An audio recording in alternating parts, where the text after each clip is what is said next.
서태평양의 작은 섬나라 팔라우는 현재 대만의 몇 안 되는 수교국 중 하나입니다. 신들의 바다 정원으로 불리는 아름다운 바다를 자랑합니다. 팔라우는 일본과 호주 중간에 위치합니다.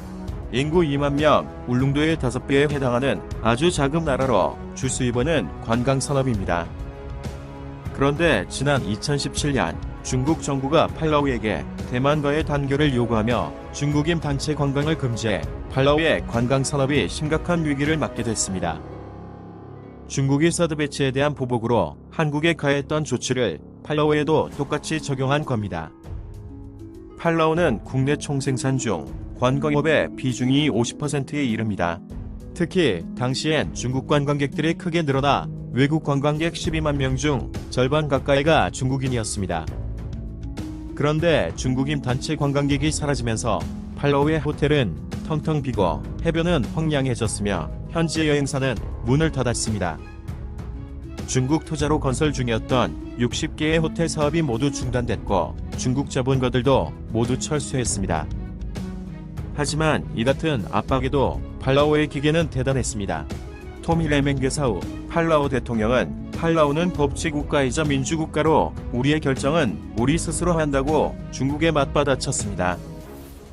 또 중국이 여행지 명단에서 제외해봤자 우리나라에 어떠한 영향도 미치지 않는다며 중국의 요구에 정면 대응했습니다.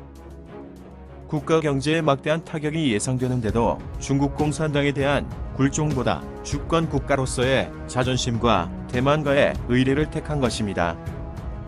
팔라우는 이전에도 중국 공산당에 강경한 자세를 취했습니다. 2009년 무장단체 활동 혐의로 수감됐던 위구르인 5명을 자국에 정착시켜 중국의 반발을 사기도 했습니다.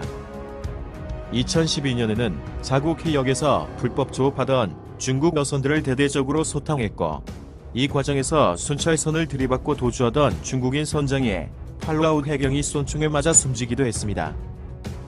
이 같은 팔라우의 강경 대응에 중국 정부도 속수무책이었습니다. 강경 발언을 일삼던 환구시보는 외신을 인용해 짤막하게 보도했고 중국 외교부는 아예 침묵했습니다.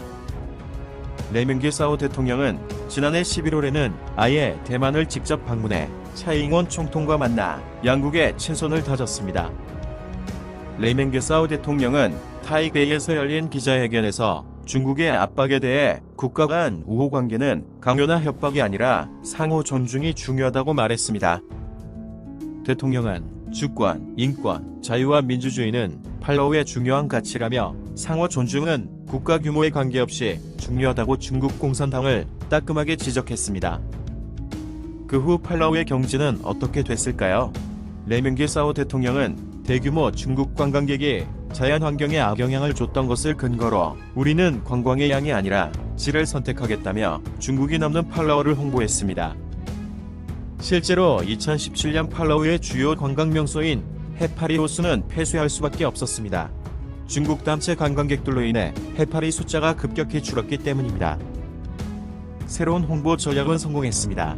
2018년 IMF의 세계 경제 전망에 따르면 팔라우의 GDP 성장률은 중국이 보복 조치를 취한 2017년에는 마이너스 3.7%로 크게 떨어졌지만 2018년에는 0.8%로 회복세를 보였으며 2019년에는 2.2%, 2020년은 2.5% 성장할 것으로 기대되고 있습니다.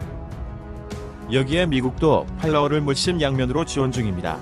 미국은 1993년 팔라우와의 자유연합 협정을 맺어 50년간 팔라우 안보를 책임져 주기로 약속한 바 있습니다. 트럼프 대통령은 중국의 1대1로에 맞서 인도태평양 전략을 강화하면서 팔라우, 미크로네시아, 마셜 제도 대통령을 지난 5월 초대해 백악관에서 회담을 가졌습니다. 중국의 협박에도 당당히 의리를 지킨 팔라우. 중국 앞에만 서면 한없이 작아지는 나라들에게 국가의 주권 싸우는 국력이나 영토 크기에 달린 것이 아니라는 사실을 팔라우는 잘 보여주고 있습니다.